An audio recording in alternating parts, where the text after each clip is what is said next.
s'est déroulé dans le calme. Un peu plus de 2 millions d'électeurs étaient appelés aux urnes. Tout s'est bien déroulé lors du processus électoral et nous soulignons des améliorations en comparaison avec l'élection du 10 octobre dernier. Le bon déroulement de cette élection a également été salué par les observateurs, pour qui la participation semble en baisse par rapport au premier tour. D'abord, on peut dire qu'au début de la journée, la participation était un peu plus faible qu'au premier tour.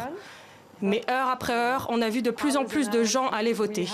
Ensuite, il y a eu une amélioration dans la manière dont la Commission nationale électorale et les personnes qui travaillent pour elle gèrent le processus. C'est intéressant de voir ça.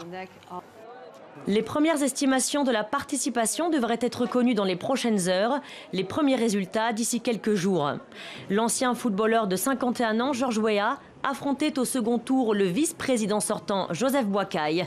L'ex-star du PSG brigue la présidence du Libéria pour la 3e fois.